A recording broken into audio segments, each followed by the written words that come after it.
Technologies Private Limited. He has done MTech from VNIT Nagpur in 1999 and PhD from Electrical Engineering Department at IIT Bombay in 2007. During 2007 to 8, he has worked as a principal engineer at Taiwan Semiconductor Manufacturing Company on the 32 nanometer high-K metal gate project. In 2009, he joined the IIT Bombay Nano Manufacturing Facility as its manager. In this role, he was responsible for the day-to-day operation and management of rupees 200 crore IIT Bombay Nano Fabrication Facility. Since co-founding NanoSniff technology in 2011, he is responsible for the R&D in the area of fabricating micro cantilevers, sensors, micro heaters, and developing instruments for detecting proteins, cardiac markers, and antibodies. He has developed several MEMS products, devices, and instrumentation. He has demonstrated the proof of concept of detecting cardiac proteins using piezo-resistive micro-cantilevers, ultra-sensitive electronics, and a custom-made liquid cell. He has published more than 25 papers in peer-reviewed journals and conferences, and he holds several patents and has published a book chapter. Now, we are eagerly waiting for the presentation of Dr. S. Nitin Kale on nanofabrication technologies. Thank you, sir.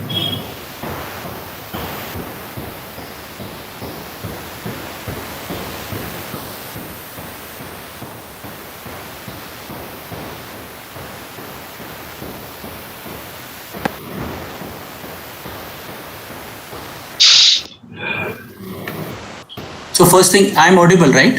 Yes, sir, you are audible. Okay. Yes, sir. Yes, sir. Now, Okay. I'll just present my screen, and there was a problem last time.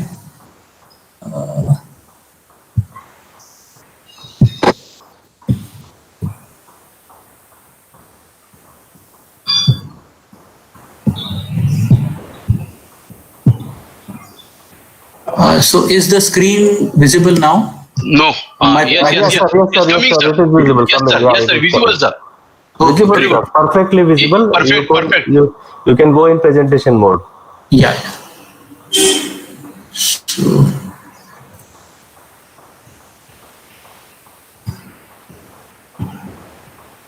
and now the full screen should be visible, right? Yes, sir. Yes, sir. Yes, sir. It is perfect. Great.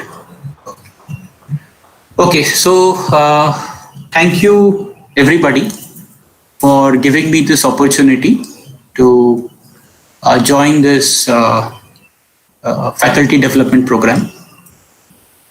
And thank you also for the kind words of introduction. So I'm Nitin Kale.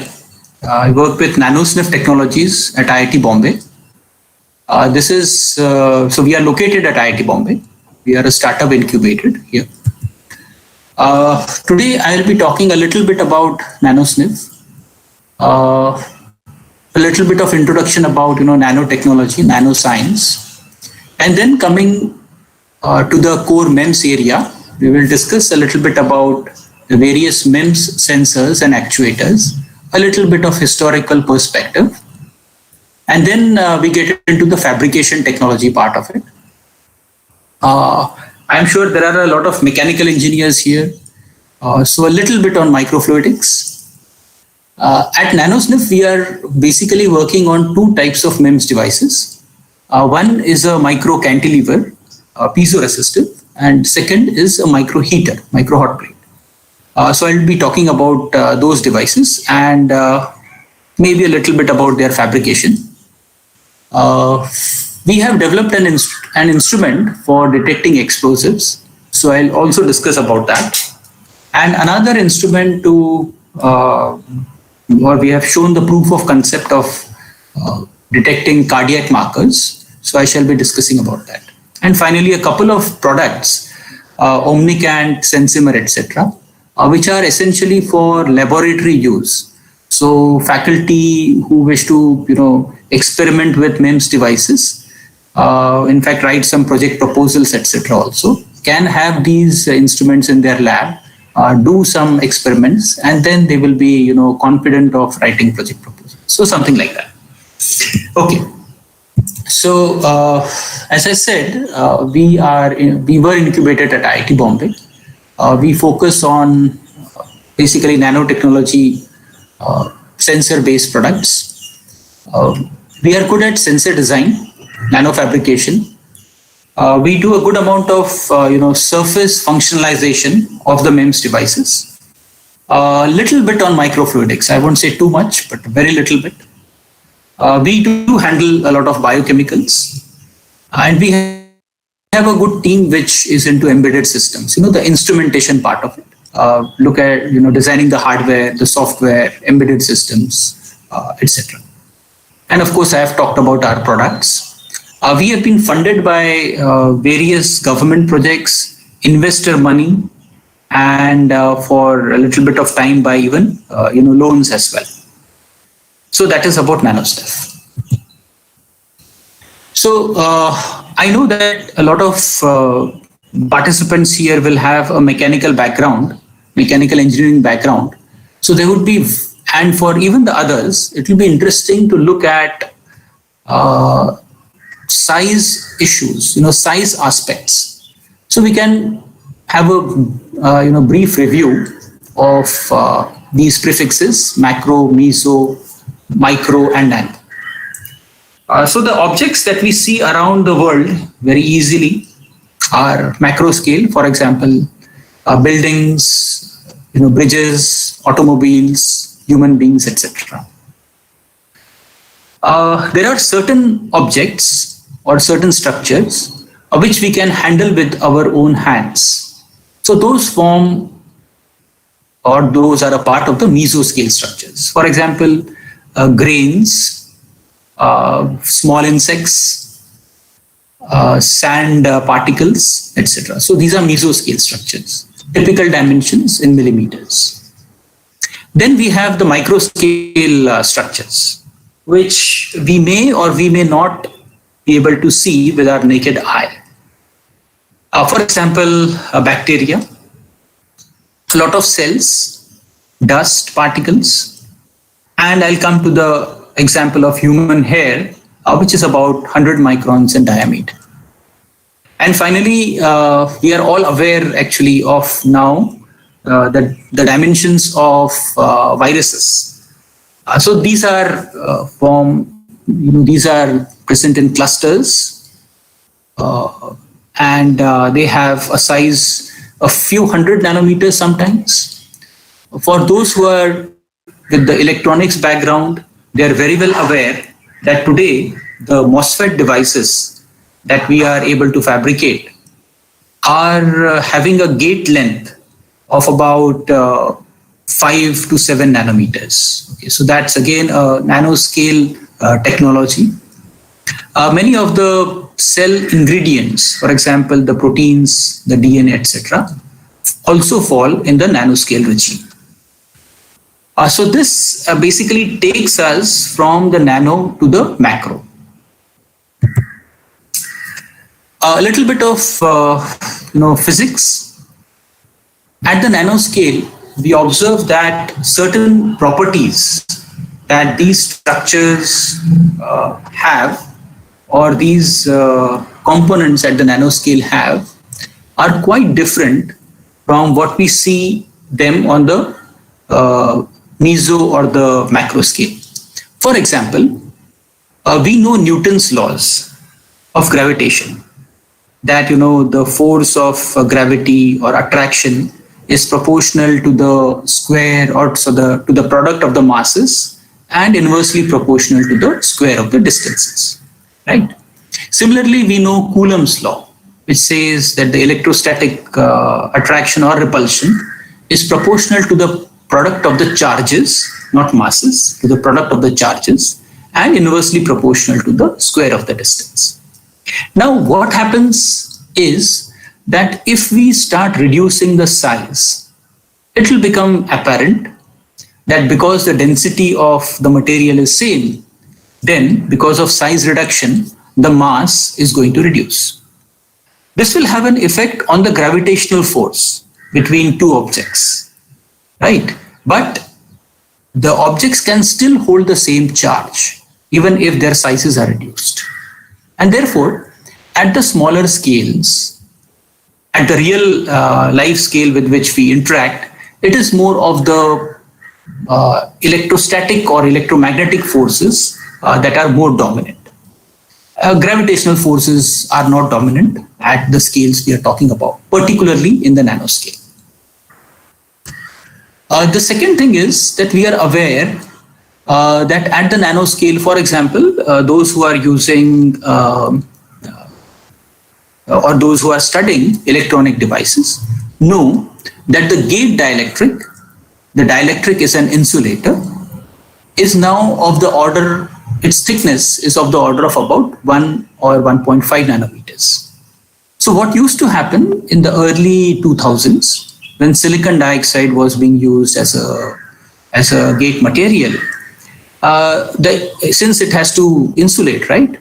So what used to happen is that the electrons or the charges used to tunnel from the gate into the substrate because the thickness of the gate dielectric was very, very small.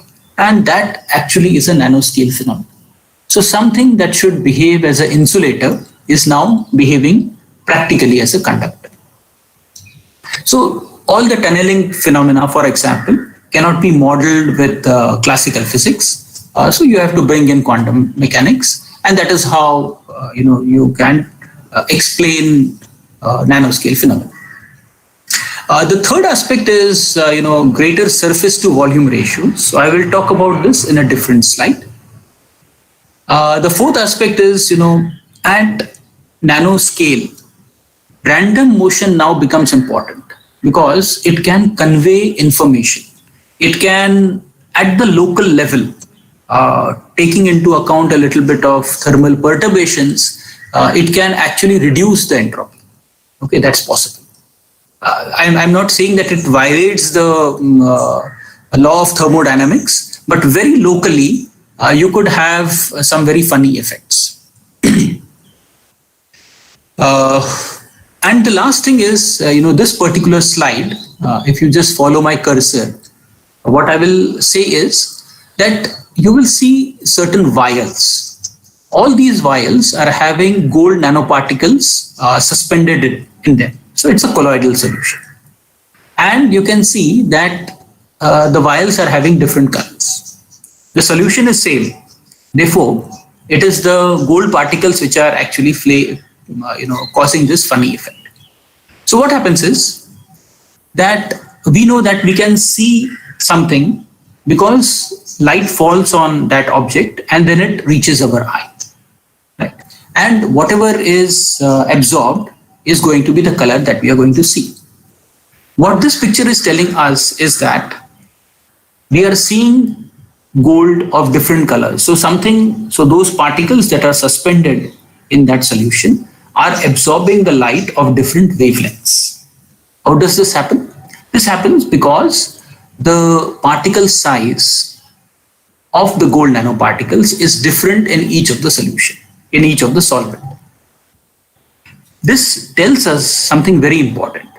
What it tells us is that you can tune the optical properties of a material by merely changing its particle size. And this is very important, and this is something that is exploited in the nanoscale regime.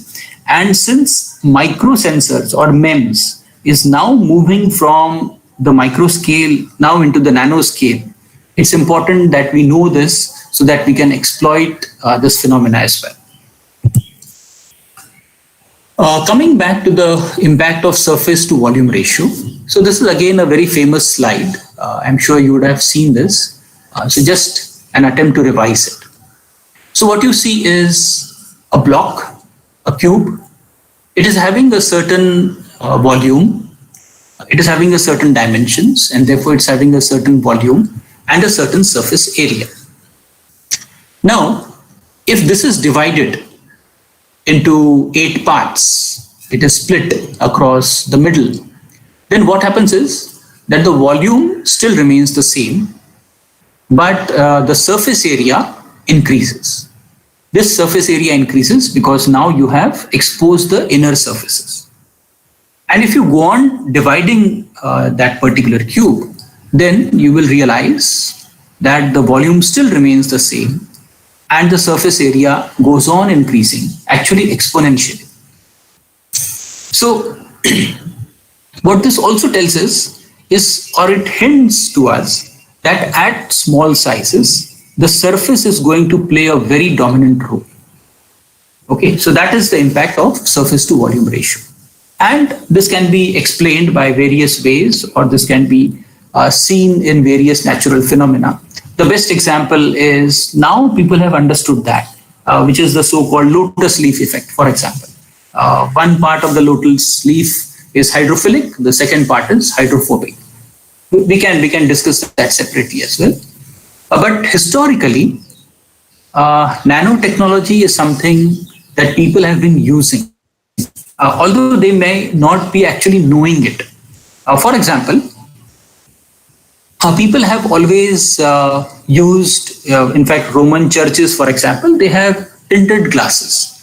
And glass, as we know, is a super cool liquid. They had some mechanism of mixing metal nanoparticles into the glass and keep it suspended so that you can change the optical property. But they did not, of course, know the basic physics behind it. The other example is the hair dye, for example, which is again some sort of a nanoparticle which is suspended in a colloidal solution. People say that Ayurveda, typically the bhasma preparations, for example, also uses nanoparticles. And what is important here is that the size aspect is very important here. So it is possible that at a certain size, a particular material can behave as a medicine, but at a certain particle size, it may be ineffective. And at a certain particle size, in fact, it may be toxic. So I'm just guessing, I'm just speculating, because the size of the particle definitely governs its behavior and the chemical interactions that it is going to have.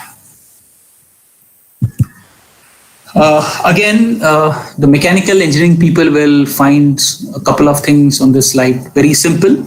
How do certain quantities scale with dimensions? But I will like you to focus on something that is present here. So we know that it scales, the volume is going to scale as L cube, etc. But for example, the frequency. So we know that the frequency is going to scale as 1 by L.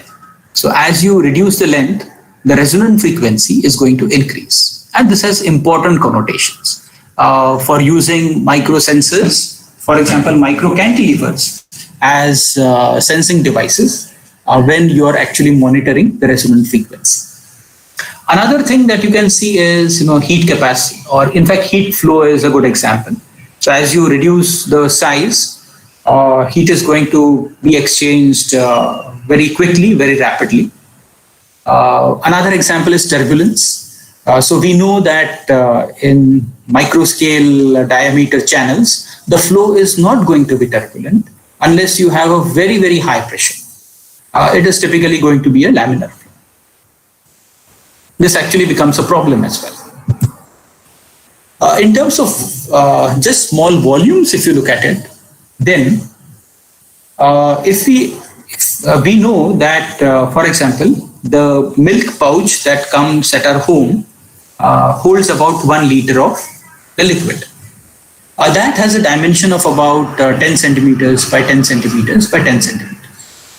Now, if you scale it down by a factor of 10, then you have 1 centimeter by 1 centimeter by 1 centimeter, and that is your 1 cubic centimeter, or what you call it as 1 milliliter as well. You scale it down further, 1 mm by 1 mm by 1 mm. Now that's a microliter. So you can see that it is cubically scaling down. The reason why this is important is that we are using, for example, our blood to do certain tests. If a certain test requires a couple of milliliters, which we know, which is the amount of blood that is drawn.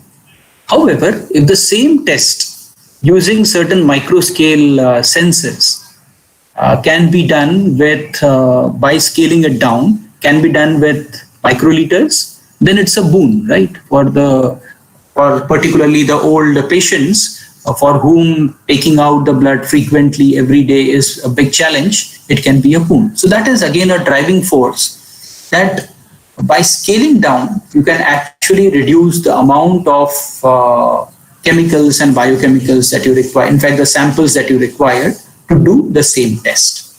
So this is another driving force.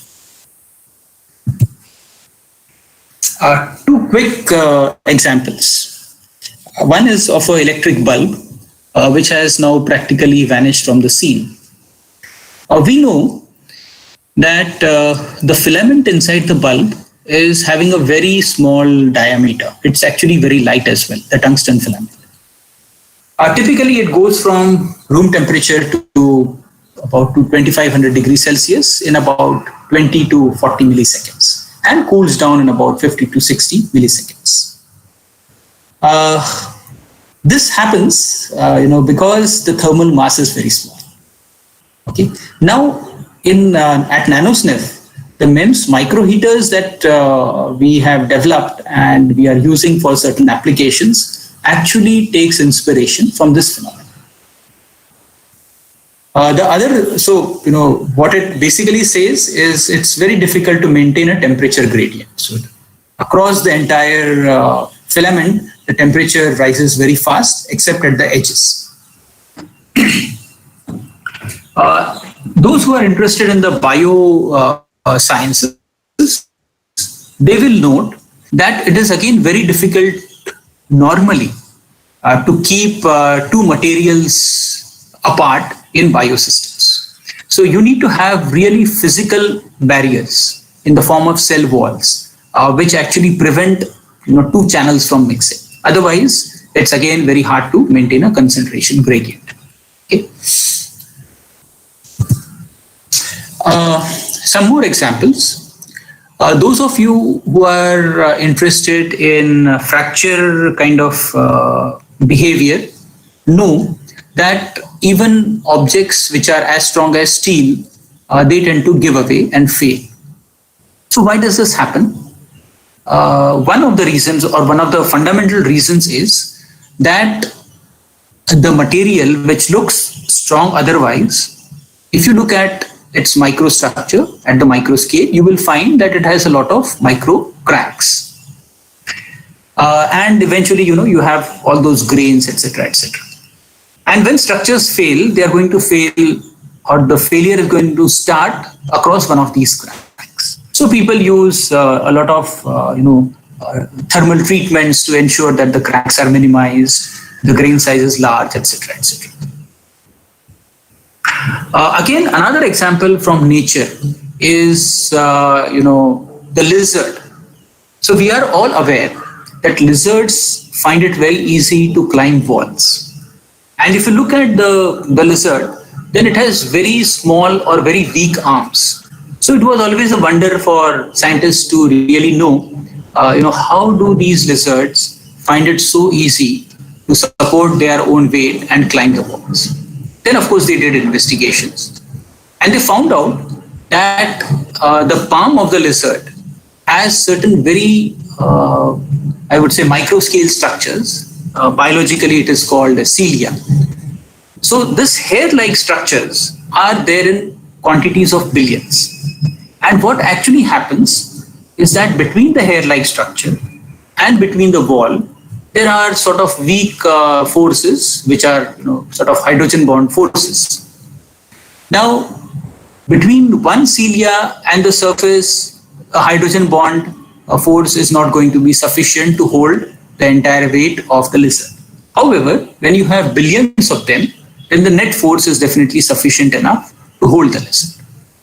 So again, this was a very interesting investigation done in the, mid of 40s or early 50s, I believe. So there were Nature papers, etc. I will recommend you to actually read those papers. Now, what people have learned from this is that can you make structures like this? So people have made these structures similar to cilia. Okay. This is again by the technology of micromachining, and we are definitely going to discuss those technologies.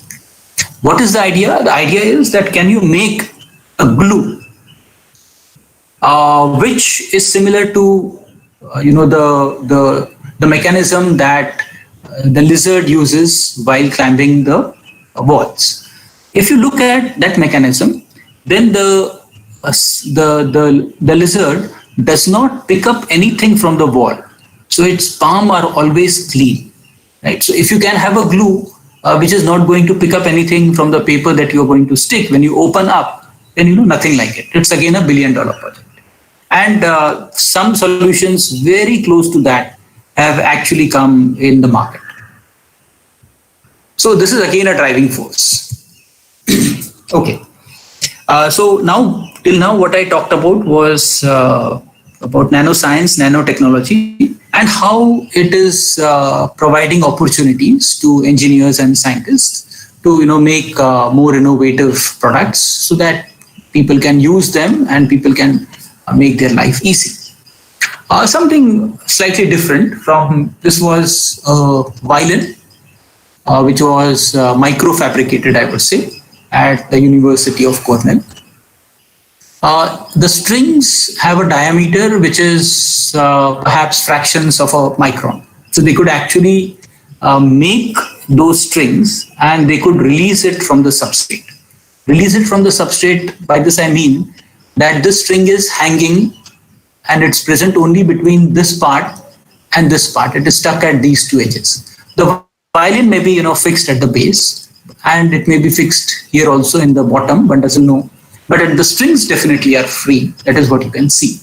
So you can actually pluck the string and maybe you will hear a sound. Okay. From the point of an engineer, we know that we make a system with the help of materials, different materials. These materials go on to build components, again different components. And then these components go on to build different modules or subsystems. And eventually you have the entire system that you see. So that is how we engineer a system. Now, here I am trying to compare a system that has been engineered by humans and a system that has been engineered by the nature. And you will see a lot of similarity. There might be some differences, we can come to that. But the similarities are something like this, that if you look at top down, you have the system and you have the subsystems. For example, in this automobile, you will have the engine subsystem, you will have the transmission, then you have maybe the clutch part of it, then you have the braking part of it, instrumentation, etc., etc. Now each subsystem then has components, right? And then, for example, the nuts, the bolts, those are different components. And then each component is made up of different materials. Okay. And for example, people very well know that many of the tires that are coming in the market are made up of, or they will have a mixture of carbon nanoparticles inside them. That is to ensure certain properties of better thermal conductivity, heat dissipation, etc., etc. Okay, so this is an approach which explains how systems are engineered, and that is not too different from the greatest engineer, I would say, that is nature, that has helped the human body to evolve from very simple unicellular objects, or maybe certain chemicals in the form of certain proteins and maybe certain fats as well in the very 4 or 4.1 billion years ago. So from those unicellular things, they replicated, they evolved, and finally you have a huge diverse ecosystem. So humans have, again, as a system, then subsystem, you have circulatory, you have nervous, you have digestive system. Then each system has its own organs. For example, you would have kidneys, you would have eyes, you would have ears, etc. Then these organs are made up of lots of tissues and cells, and then cells are made up of mitochondria, DNA, RNA, chromosomes, etc., etc. So even amino acids, proteins. So this is what is present at the nanoscale. However, one important difference, what I see typically as an engineer, is that most of the engineered systems tend towards modularity. So generally, components are modular. So one component tries to do one particular function, whereas in the systems that have been engineered by nature, generally it is not the case. Multiple or one component might be doing multiple tasks, and multiple components can interact with each other, feedback, feed forward kind of loops to do multiple tasks or to do a single task as well. So with this background, since MEMS has learned a lot from nature, from biology, because it has to interact with the real world. Right? These microsensors and actuators actually have to react or respond or play or interact with the real world. Therefore, it's important to know the real world with which these devices are going to interact. So they have several names. Now more names definitely would have cropped up. For example, MEMS is the nano electromechanical systems. What it has, or why it is very important, this is a bit of an old slide. What it tells is that MEMS devices, sensors, actuators are present in various domains. For example, from aeronautics to automotive, telecom, etc., etc. Here is an example of a mobile phone where the microphone is a MEMS device, the earpiece is a MEMS device, the RF oscillators inside are MEMS devices. This thing that helps your screen to adjust when you tilt it, those are again MEMS devices. So MEMS, you can see that finds huge application in a simple product as well, and therefore it's a $1 billion industry today. It's also it's coming in a big way in the healthcare sector as well. That is one area in which people can really grow. So in terms of fabrication, in terms of the fabrication technology, MEMS has borrowed a lot of things from the IC technology, the integrated circuit technology. For example, batch fabrication and miniaturization. So these are two important concepts that we talked about from the scaling aspect as well. So essentially, we are trying to integrate in a MEMS device some sort of sensing, some possibly actuation, it may or may not, a way to compute and control from the instrumentation side, possibly communication, and possibly control the power as well. Here is an example of an accelerometer, which we again know is a very famous MEMS device. You can see that it has a lot of circuitry inside. It has maybe possibly those fingers somewhere inside, right? And some clocks, etc., etc. So this is the way you can actually engineer a MEMS chip. In terms of sizes, the MEMS devices today are, at least the suspended structure, the part of the MEMS device that is actually moving is of the order of, I would say, a few hundred microns to a few microns. Now when I say size, I'm talking of the size which we use to machine. It is possible that we make the use of thin films, which are about 100 nanometers or so, but I will not get into that part of it because we are not machining something there. We are doing machining of a few tens of microns, a few microns kind of devices. And now people are going towards MEMS as well. So this is the scale aspect of it. People also talk of MEMS. The MEMS is the optical part of it. You put you try to play with the light as well. The reason is that now your devices may have, for example, diffraction gratings or certain suspended parts which can be made to move, and the wavelength of the light is very close to the dimensions of the moving part. So that's possible. Here is a very nice example of a work done by a PhD person for his thesis. So what this person had done is he had developed micro manipulators. So micro manipulators are are again components which are used to pick something and place something or make connections with something. Right. So what you can see here is that these people actually created a finger kind of a structure, which can be electrically controlled by applying certain voltages. But this finger kind of structure can be used to pick up cells. Now, this is the important part, right? So you can, because when you pick up something, if you look at the entire motion, how it happens, then you are essentially bringing the fingers together.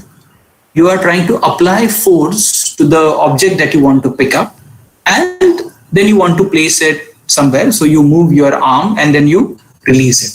So all these things were possible with this particular structure that was developed. And this is a MEMS structure. So it can be used, for example, to analyze single cells.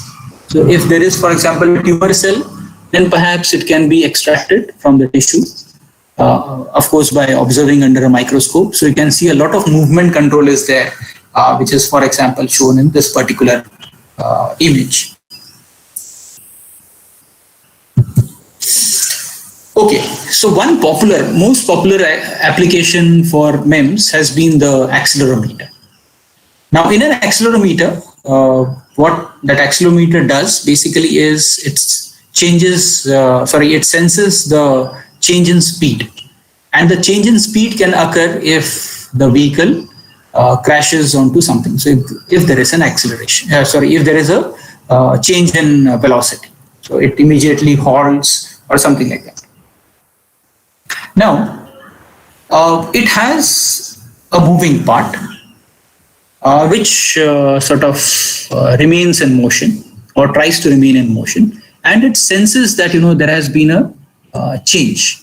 The velocity has changed or something has stopped. Because this moving part can now respond, then the moving part or whatever happens with the moving part, and it can be transduced into a capacitive change or a piezoresistive change, but that is picked up by the piezoresistive sensor inside because it's going to deform. This part is going to deform. And then if it's a capacitive, you can pick up a change in voltage. If it's piezoresistive, you can pick up a change in the resistance. Okay. I've talked about something, I've talked about bulk micromachined. So bulk micromachining is something that we are going to discuss very soon. About piezoresistive. So now I have a question. I will put the question. I'll just halt my talk for a moment and put a question. Are you aware of the concept of piezoresistance? Anyone from the audience may please respond. Yes, sir. Can I answer, sir? Yeah, sure. Yes. So how do you define piezoresistance?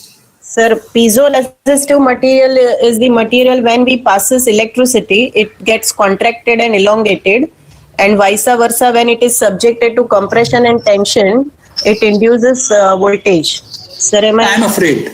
Yeah. I'm afraid that is piezoelectricity. Yeah. So that is not piezoresistivity. Okay, sir. Okay. So piezoresistivity. Anybody else?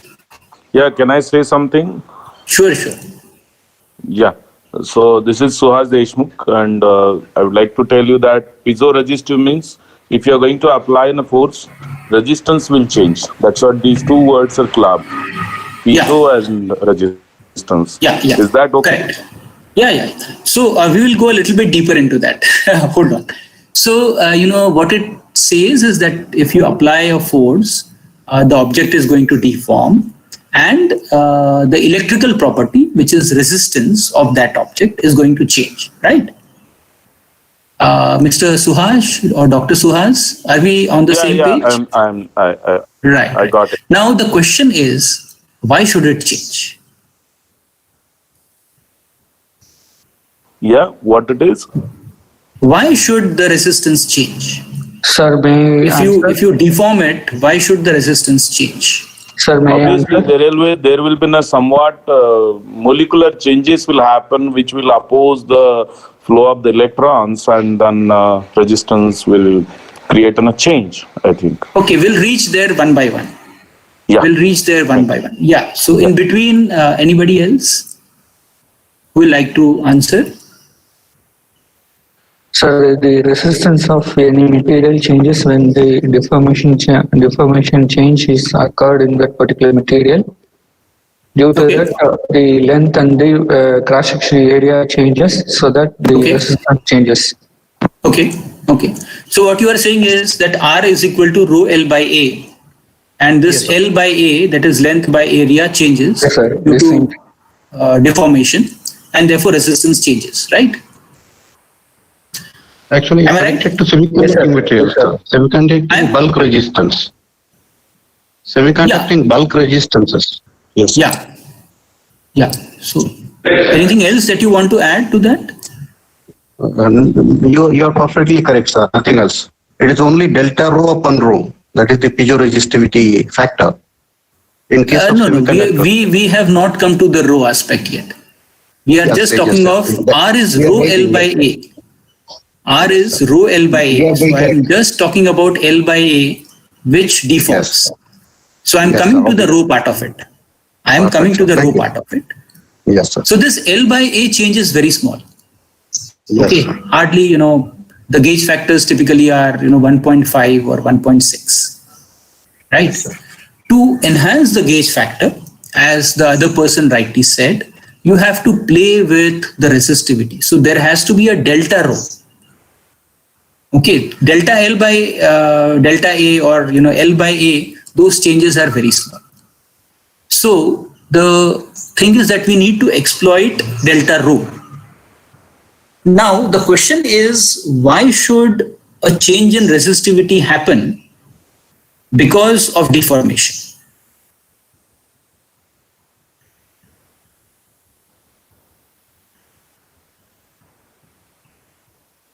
Have I? Sir, in nano level or the micro level structures, whenever the compression or tensile force is applied, the crystal structure of the material will be changing. So by that way, the resistivity will also be changed, Why? Why should it change? because the resistivity comes with the crystalline structure of any material. So that whenever the compression or No, but see, what can happen is, see, if you are going to change the crystal structure, first thing is you are going to need a huge amount of force. Yes, sir. Okay, this is first part. Second part is that instead of behaving like I will just put it in a different way. So you will get into an irreversible change. So that is now not how piezoresistivity will work, right? If you change the crystalline thing, it's going to behave in a absolutely different manner, and that will be an irreversible change. Okay. Yes, So sir. anything else? Yeah. So anything else? Any other idea behind that? So, rho is changing, right? And we have not changed the material. What we have done is we have applied some force, strained the device, and the rho has changed. Okay. So recall that rho depends on what? Rho is the resistivity. It depends on the carrier concentration and the mobility, right? I recall your, maybe second year engineering semiconductor physics, or maybe something that you would have done in maybe 12th or so. Anybody?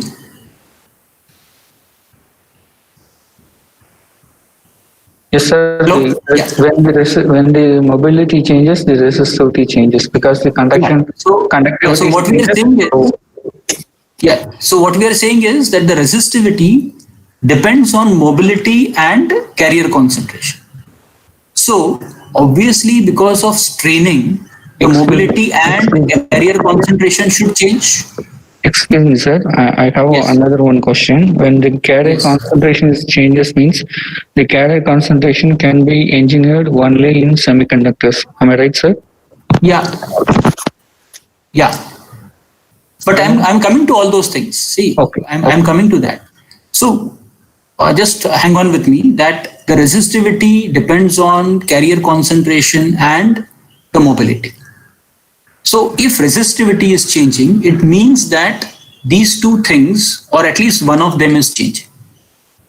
Okay.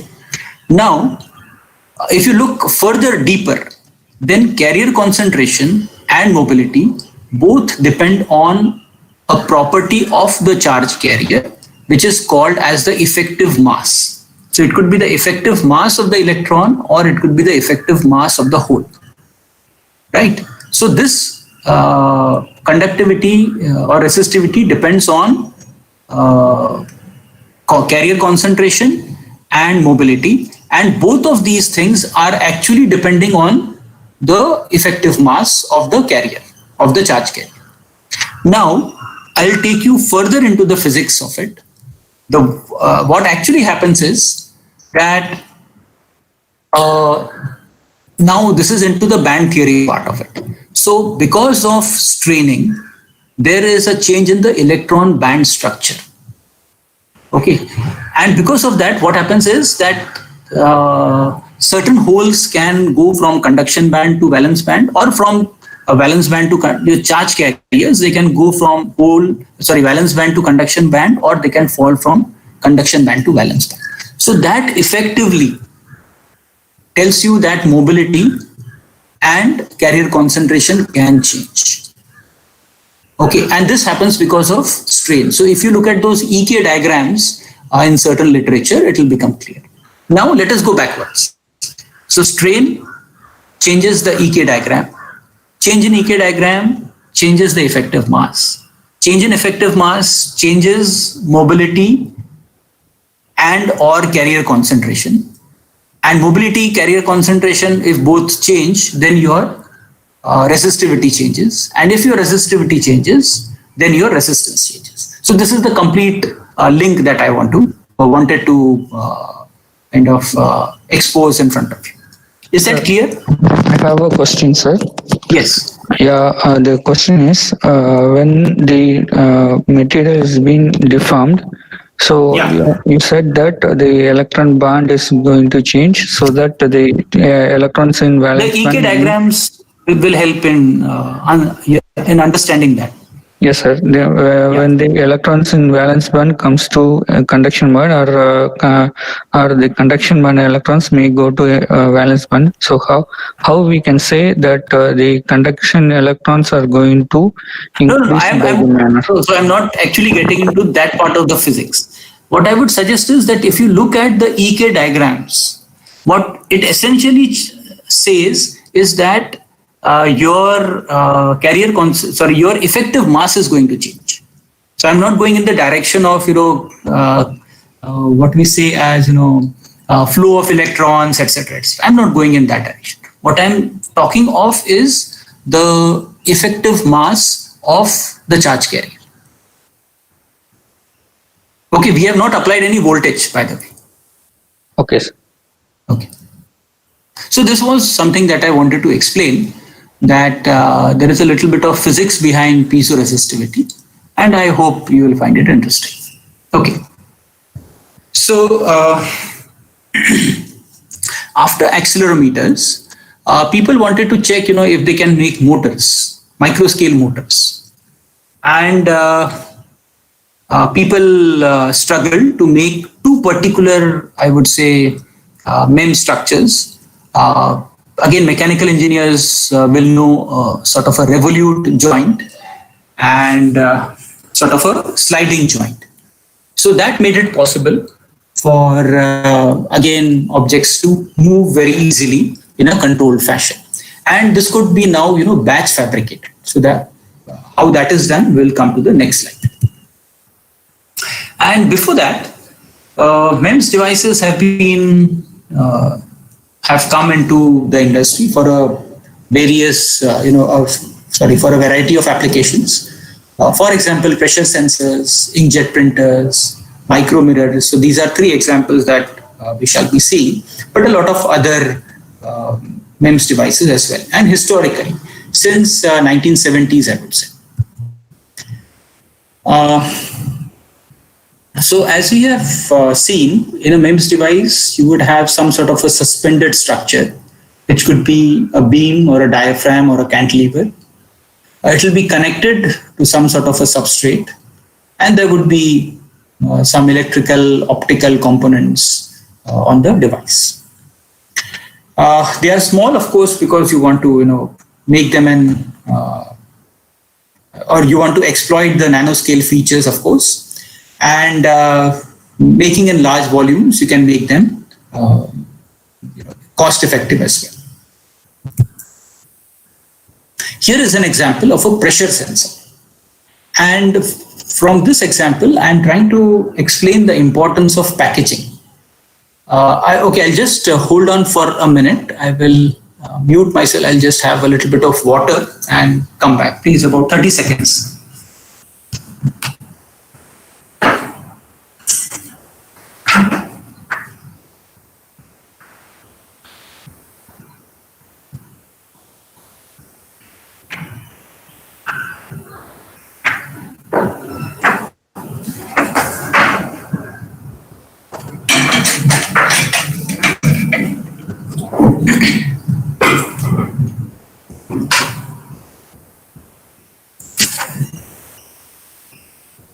Yeah, so what you see here is a pressure sensor. The MEMS device is only this part. Can you see the cursor, please? Yes, sir. Yes, sir. Okay, so this is the MEMS part, and this is the suspended membrane. Okay, this is the wire which is connecting the MEMS device with some sort of a PCB, and then this PCB is going to interact with the device, actually interface the device with the outer world. Whatever you see outside, other than the MEMS device, is actually the packaging part. So this is the packaging part. There is some jellyfish inside, some gel, right? What this should be telling you is that, packaging is a very important aspect of MEMS. And there are separate departments nowadays which deal with packaging. Packaging is important to protect the MEMS device, do a lot of thermal management. It is also helping in calibrating and testing the devices. What is important is 50. Yes. Sir, the screen has gone blank. The PPT is not visible, sir. Okay. Sir, thank you, sir. Hold on. No, if it is visible, sir. It's visible, sir. It's visible. It's visible. It is visible, sir. No doubt, sir. Everything. Maybe then it's okay, right? Full screen is there, right? Yes. Okay, maybe with local. It is visible. Yeah, you pin those who are not getting the PPT. You can pin the presentation of Dr. Nitin Kale, sir. So then it will be visible. It is visible, sir. No problem. Okay. Sir, it is visible. No doubt, sir. Yeah, thank you. So what you see here is, or what I would like to tell particularly the faculty members is that, about half of the solution to a problem is in packaging, and the rest half is in the MEMS device. So packaging is equally important, right? And when you talk of packaging, then lots of materials are there and lots of processes are there which are used to package a device. So that could be another area in which you can think of doing your research. Okay, here is an example of a digital micro mirror, essentially for light projection. This device is called a DMT, digital micro mirror device. It was invented by Texas Instruments, and they made a lot of money on using this device. Essentially, it is used to project light on the screen, and of course control, which pixel should light up and which pixel should be silent or dark. So what you see here is this is an array of micromirrors. Okay, and what these micromirrors have essentially is a mirror that can be tilted, some sort of beams and some sort of electrodes where you are going to apply a voltage so that you can tilt the beams. Now what happens is, structurally, you have a reflective surface, you have a hinge, we know what hinges are, and then we have electrodes. Right? So by addressing a particular mirror using these electrodes, applying voltage high or low to this, you can make the hinges to tilt, and of course you can decide whether light falls at a particular place or not. So this is the device, and it has made a lot of money. Another device, I'll now come to the piezoelectric part of it. So as somebody had rightly said, that if you apply a voltage, it deforms. If you remove the voltage, it will come back to its original shape. So that particular thing is exploited in the inkjet printer head.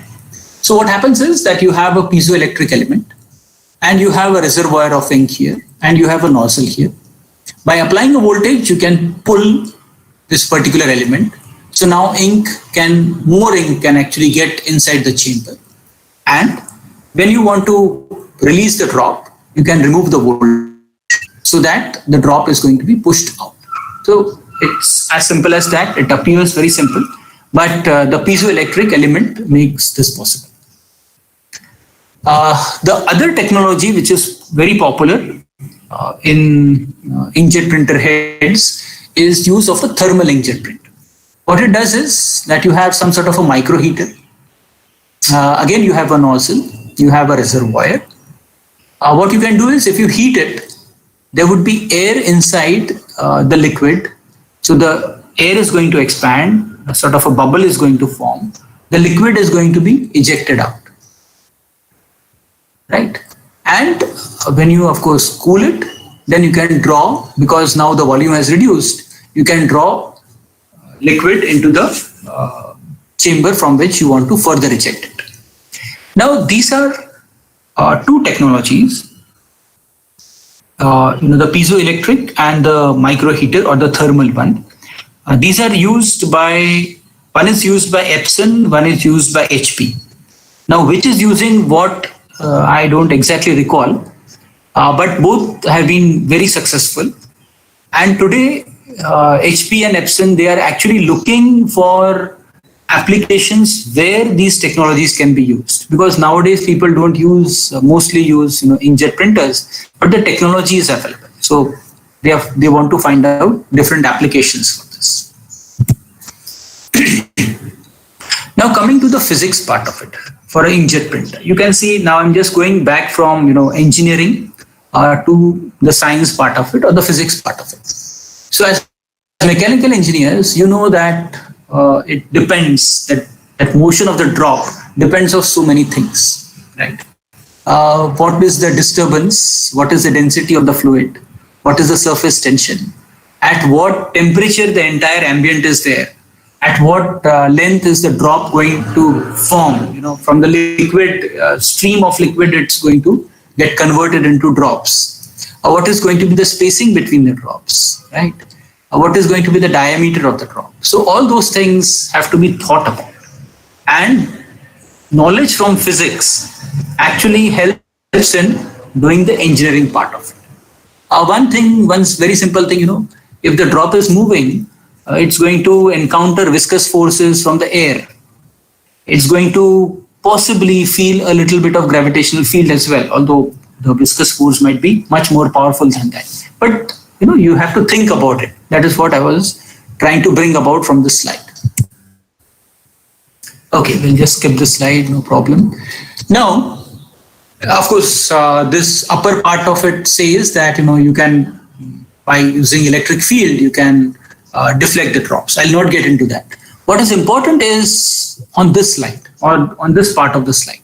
What this shows is a MOSFET MOSFET sort of a device, a transistor, which can be switched on and off, and therefore which can control whether ink can be ejected using either that piezoelectric method or the thermal method from this nozzle. Okay. So what is now happening is that there is a marriage of the CMOS technology, the technology that is used for making your chips and the memories of your laptops, with the MEMS. So you have a MEMS device, sort of a nozzle which juts out liquid, which is on top of a CMOS device or a logic device. Okay. Further delving into engineering, what are MEMS devices made up of? And we'll now talk about materials and processes. In the early 70s, and in fact, recall my earlier remark that MEMS devices or the MEMS technology has always followed the CMOS technology. Therefore, whatever CMOS or equipment was used to fabricate CMOS devices, that same equipment, when it became outdated, for example, people moved from, let us say, 90 nanometers to 65 nanometers technology. Then the 90 nanometer equipment might become obsolete, or from 65 to then 32 and then to 5 meters, etc. 5 nanometers technology. These equipment become obsolete, and the MEMS people, they are like vultures. So the moment something is, or scavengers, I would say, not vultures. The moment CMOS industry, treat something as obsolete or discard something, MEMS people are there to scavenge, to take those equipment, to take their processes as well. Okay, let's try to understand this. It's not just the equipment that they are preying upon; it's also the process and the process recipes that they are going to take or they are going to use. So, keeping that in background, if you look at this slide. Phase 1 started with old materials and old processes. Now, what those old materials are? For example, silicon, silicon dioxide, silicon nitride, simple lithography, CVD techniques, etching and doping techniques. So these are old materials and old processes.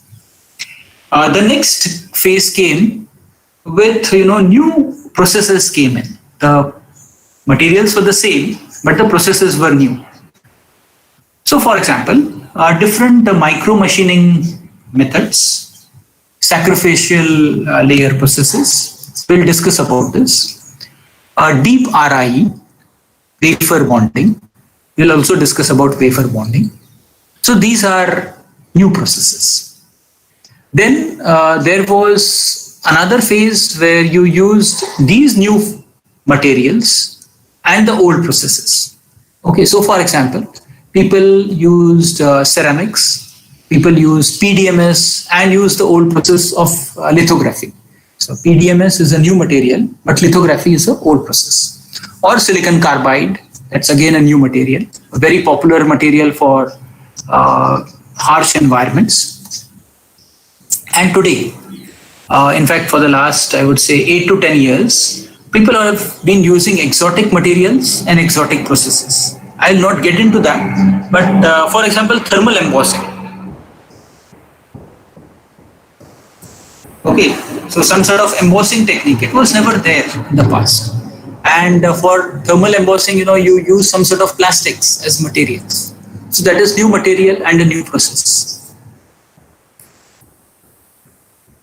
Okay, so is this slide visible? Yes, sir. Okay. Now this is a clean room.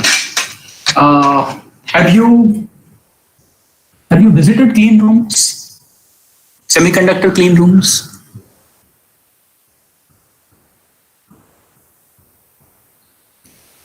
Yes, sir.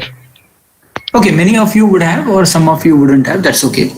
In a clean room, where semiconductor devices, MEMS devices are fabricated, three important parameters have to be controlled. The particle count should be low. The temperature has to be controlled in a certain band, and the humidity has to be controlled. There is separate lighting. But you can see this person, for example, is wearing a bunny suit.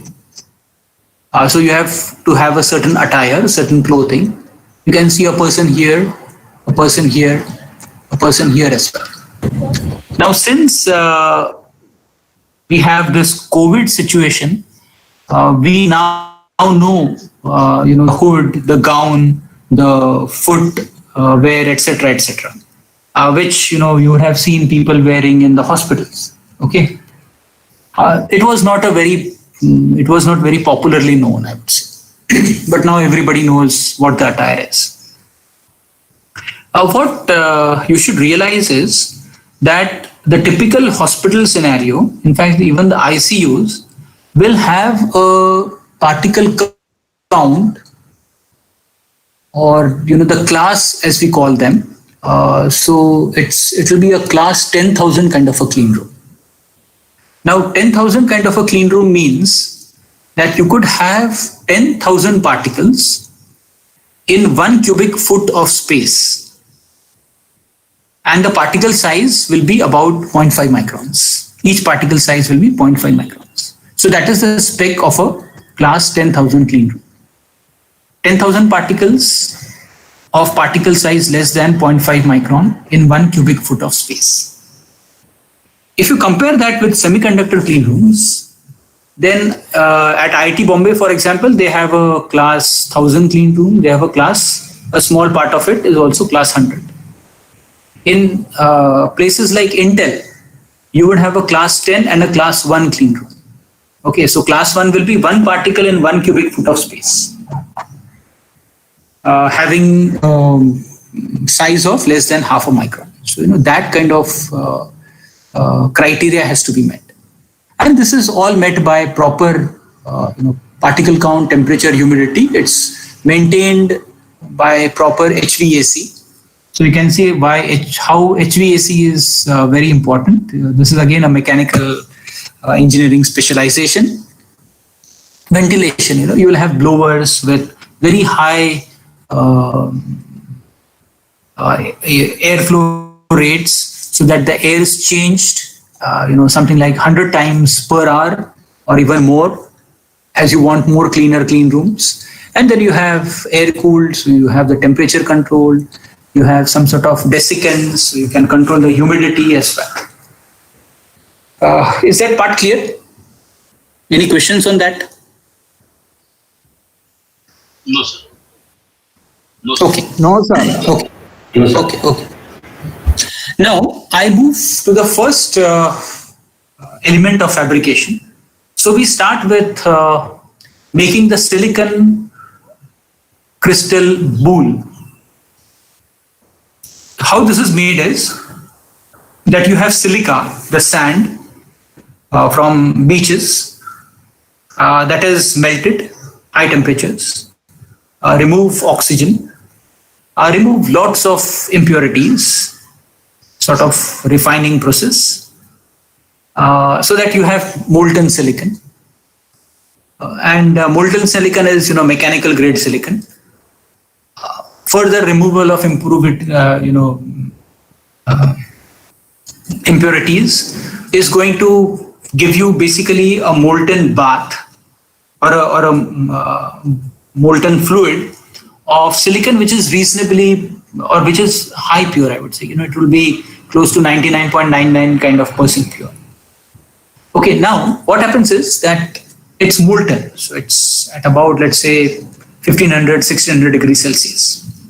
And you do what is called as a crystal growth process, wherein you have a base crystal that is inserted into the molten bath, and it is rotated. And as you rotate it, it is slowly drawn out. Now, since when you draw it out, the temperature is less, the melt is going to solidify. And the melt is, when it solidifies, it's going to solidify as per the layout of the crystal. or as per the orientation of the crystal. Because you have again thermodynamics issues. That's the minimum energy level, okay, at which it's going to have the minimum energy. So it solidifies slowly into a single crystal. And as you draw out, you can have a huge bowl. The length of these bowls could be 2 meters, so more than a person's height of 6 feet, 6.5 feet kind of bowl lengths are there. The diameter of the bowl could be starting from 2 inches. It could be 12 inches as well today, for example. These bowls are then diced, I would say sliced into wafers, and these wafers are polished. The polishing is so good that you can actually see your face in that if you look at a wafer. Maybe if you visit IIT Bombay sometime or visit Nanosniff sometime, I'd like to show you physically how a wafer looks like. So you can have lots of these wafers cut, and now these wafers are there available for processing, for the MEMS or the CMOS processing. Before getting into the actual processing, let me give an example of a pizza. So this wafer is not different from the base of a pizza. Okay. Only thing is that the pizza base is about maybe 0.5 centimeter to 1 centimeter thick, and the thickness of this wafer could be less than 1 millimeter.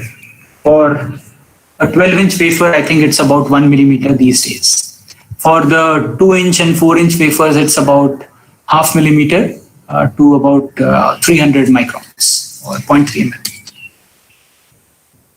mm. So whatever happens, then taking the pizza example, is you would have toppings on the pizza base, and you would have layers upon layers, for example, of cheese, maybe some condiments, some masalas, some butter, etc., etc.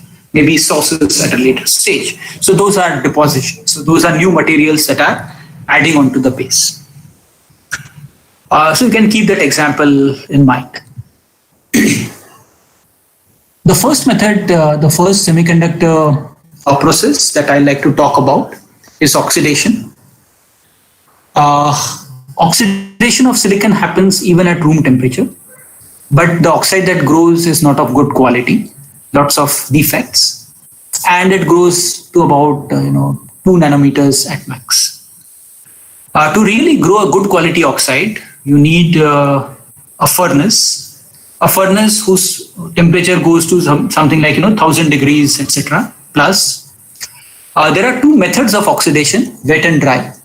In dry oxidation, you don't use hydrogen. In wet oxidation, you essentially use hydrogen, and at high temperature, you create water vapor. And that's how.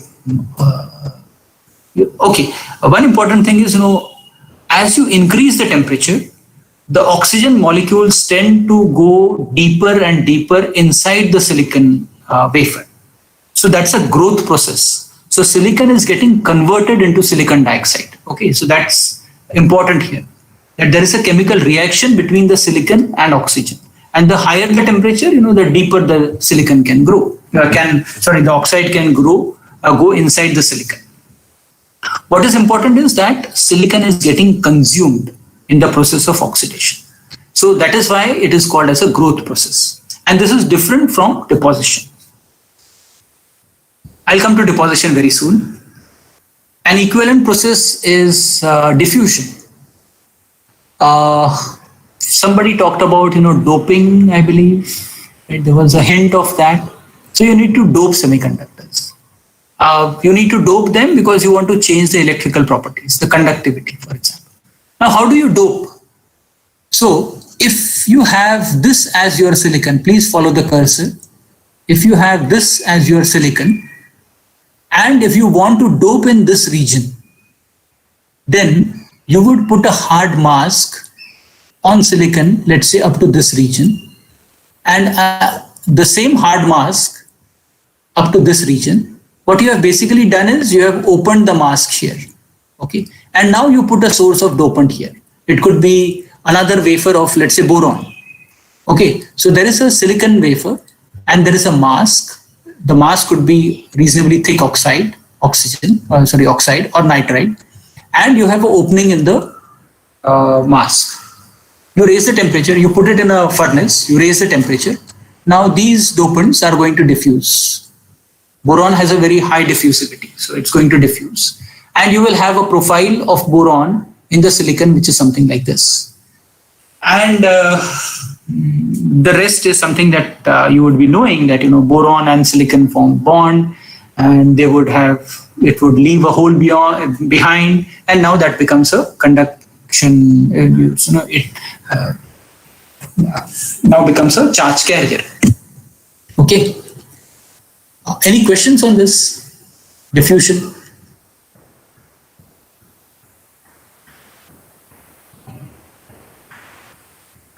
So why should something diffuse?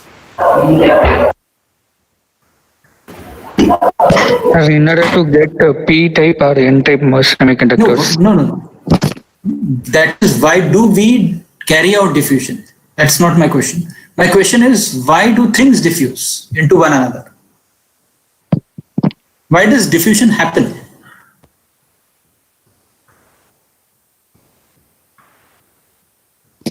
Due to the high temperature,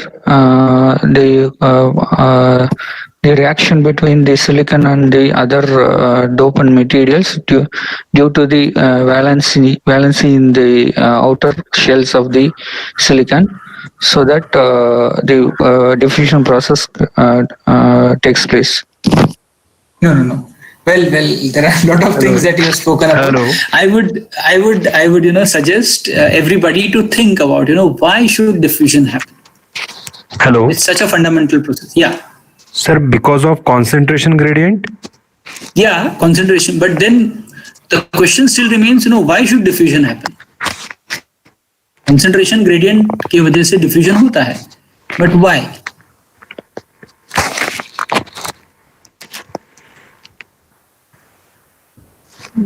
See, it's random motion, right? Yes, sir. It's random motion, thermal, temperature, high temperature, right? Allows random motion. So if you have a gradient, more is going to flow from, wherever it's more to wherever it is less. High concentration, yes, sir. Yeah, Yes, from high to low. sir. And it is basically obeying the law of, entropy, the second law of thermodynamics. That's what it's obeying, that's all. If you reduce the temperature to absolute zero, right, then diffusion is not going to happen because there is no random motion. So we don't care about temperature gradient. But the moment it is even a slight degree above absolute zero, the law of thermodynamics is going to kick in. Okay. So we'll skip. The other technique, so growth is one technique of, kind of making a film on silicon. The other technique is thin film deposition. And I'll be specifically talking about chemical and physical vapor deposition. Please remember that deposition and growth are two different things. In growth, the substrate is consumed. In deposition, the substrate is not consumed. The film is simply added. जैसे आप bread के ऊपर butter लगाते हैं, right? So you have a thin layer of butter on the bread, or you put a slice of cheese on the bread, then it's basically deposition. Okay, silicon dioxide is, silicon is getting, some part of silicon is getting converted into silicon dioxide. So the thickness of the actual silicon is going to reduce. Please remember that the substrate gets consumed in a growth process. This doesn't happen in a deposition process. So basically in a chemical vapor deposition, what do? You have again some sort of a reactor on which you put in source gases. For, let's say you want to deposit silicon nitride, then the source for silicon nitride would be silane, SiH4, and ammonia, that is NH3, right? And what you do is at high temperature, there would be thermal energy, some sort of dissociation, and you have silicon and nitrogen combining, and then they form sort of molecules of silicon nitride, which go on and coalesce and nucleate on the substrate, and then coalesce as well. So that's how deposition happens. There are two types of depositions: reaction rate limited and mass transport limited. Basically, mass transport will mean how much gases you are putting in, the quantity of them, the flow rate of them, and the deposition being a function of that. In reaction rate, it's the temperature. At high temperature, you would have higher deposition rate. So those two regimes are there. This is an example of a chamber which is doing deposition at atmospheric pressure. Atmospheric pressure. So you would have, gas cylinders somewhere here, which are going to give those gases or vapors. These are mass flow controllers. And then you have some sort of a heating element around the tube, the reaction chamber. And then you will have some sort of an exhaust for this. Okay. In low pressure CVD, which is the popular technique today, in addition to all what you saw here, you will have a vacuum pump. So this vacuum pump essentially evacuates the chamber, and then the gases, of course, are removed, but the deposition happens at a low temperature. The quality of deposition is good. There is another technique which is called as plasma enhanced chemical vapor deposition.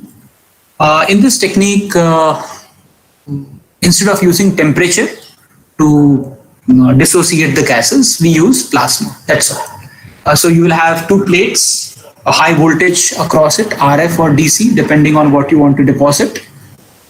And then you can create a plasma, and let's say using ammonia, you get nitrogen, using silane, you get silicon, and both are going to react, combine, and form silicon nitride, and that's going to be deposited on the wafer. It will get deposited elsewhere also, but it deposits on the wafer as well.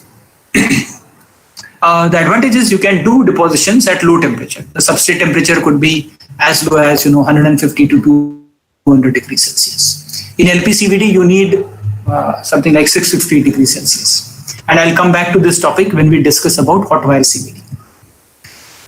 You can also do what is called as physical vapor deposition.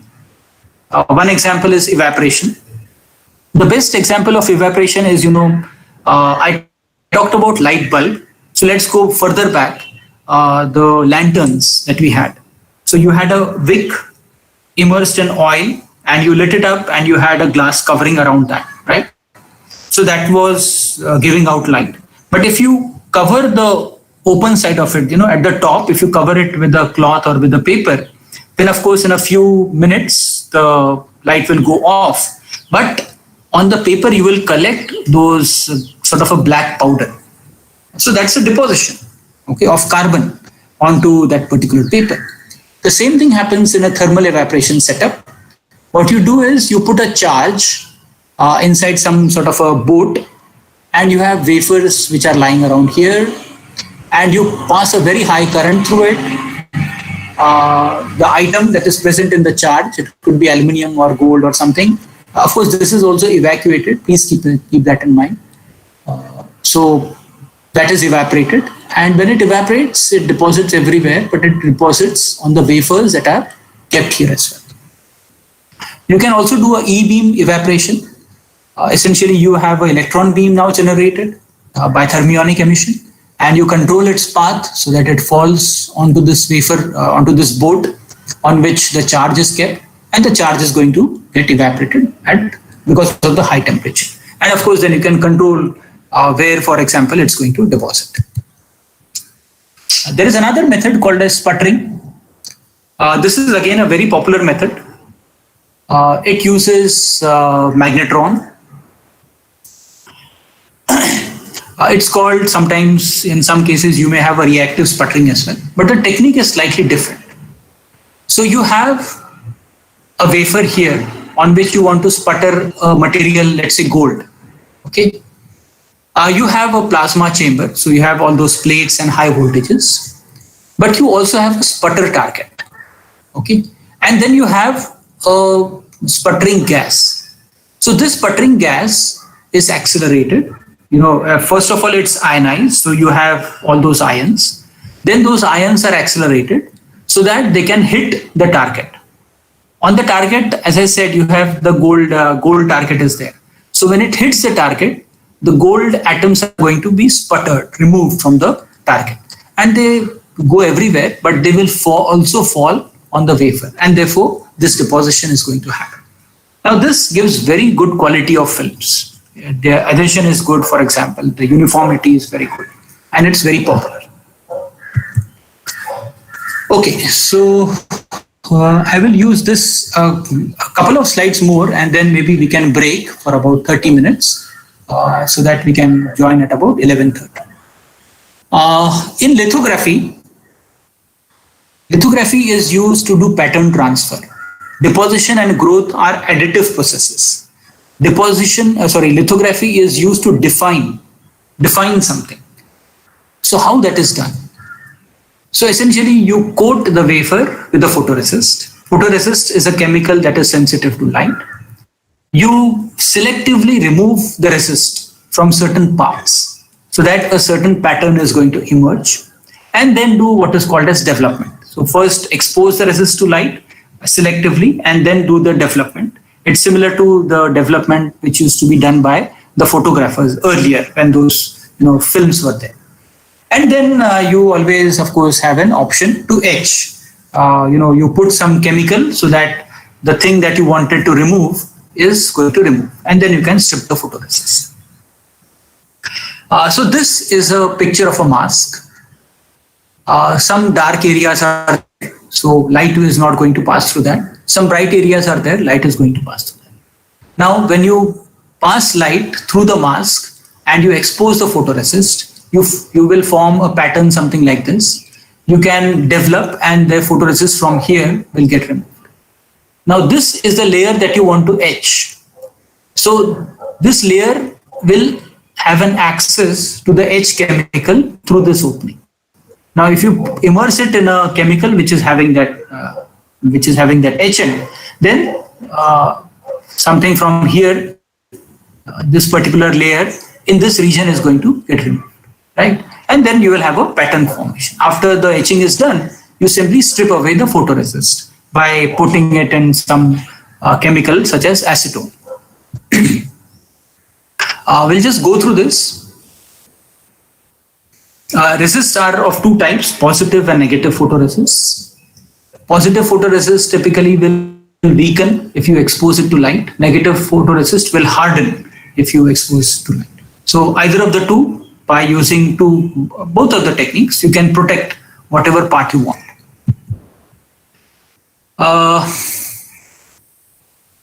So you may have what is called as a subtractive or an additive pattern transfer. For example, let's say this is the substrate, this is the mask. This is the film. You put a mask here, you etch. So when you etch, the film is protected here. So after you remove the mask, you have a pattern which is something like this. Okay, you may have a different, sort of additive pattern transfer. This is your substrate. This is your mask. You do a lithography so that you remove the photoresist from this part. Now you deposit a film. Okay, and then this is called a lift-off process. So now you deposit a film and then you do the lift-off in which the photoresist is removed. So along with the photoresist, the film also goes from here, and you have the pattern that you wanted on the silicon wafer. So these are two different techniques. This is not very popular in the industry, but it is very popular with the students. This is the thing that is used in the industry. It gives very good quality of adhesion and good quality of materials. I think we can stop here. Professor Bhole? Yes, sir. Yes, sir. It's 11, so we will take half an hour break and we will join at 11:30. Okay, fine. Yes, sir. Okay, thank you. Yeah. So participants, we will have a break of 30 minutes, but do join at 11:15 so that so as to avoid the last minute rush. So we will have a break and the session will start at 11:30 sharp. Okay, thank you. And ठीक है, feedback link after the second session, na sir? Yeah, we will, yeah, for the sessions, we will have the feedback and that will be shared in chat This box. session or next session, sir? It will be one feedback link only for the 2 sessions, okay? ठीक, कोई बात नहीं. Yes.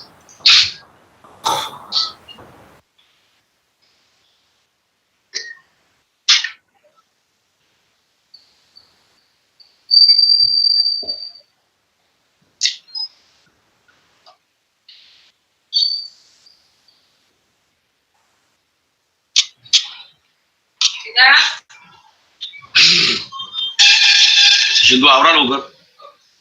ठीक आहे कपडे.